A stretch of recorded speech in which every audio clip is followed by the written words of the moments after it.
ความจริงอ่ะไอ้ตอนที่ไปแต่วัดไปด้วยกันไหม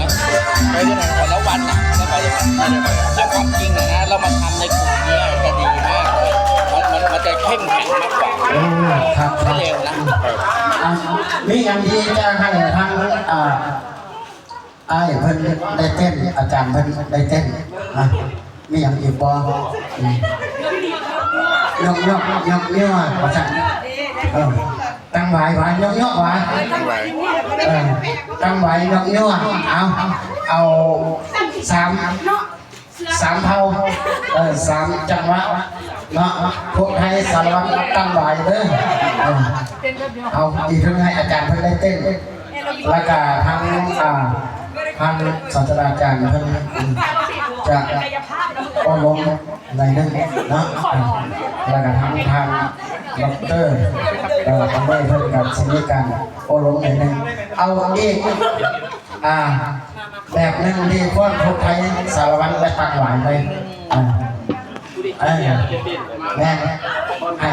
เชิญเลยไปฟ้อนพวกไทยสารวัตรและตั้งหวายกัน3 จังหวะลง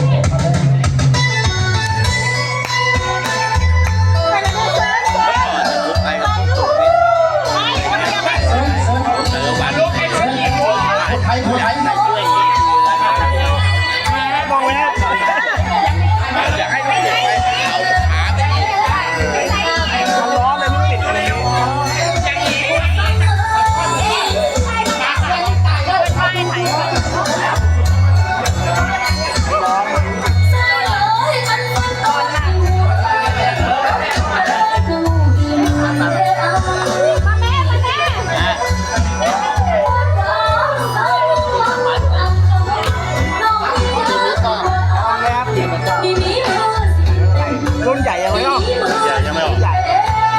รุ่นใหญ่ต้องมึนๆหน่อยงานนี้ไม่ได้ออก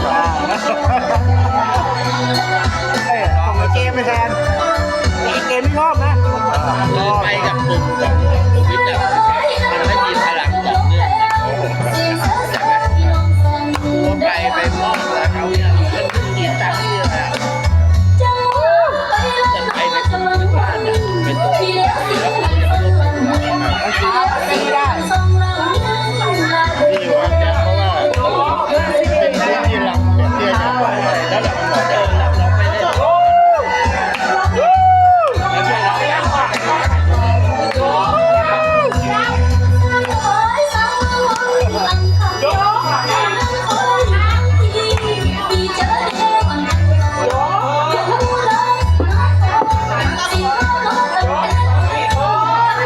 เพราะคนจีนชอบ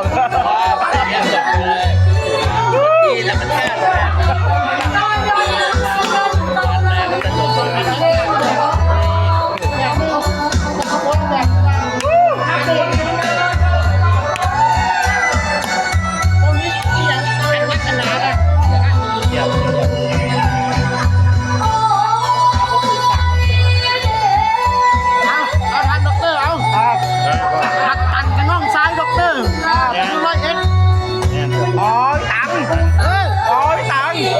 คือมากินเบียร์มันมาเนี่ย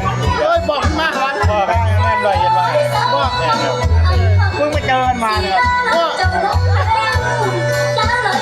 มันมามันหัวแล้วนะได้ตัว101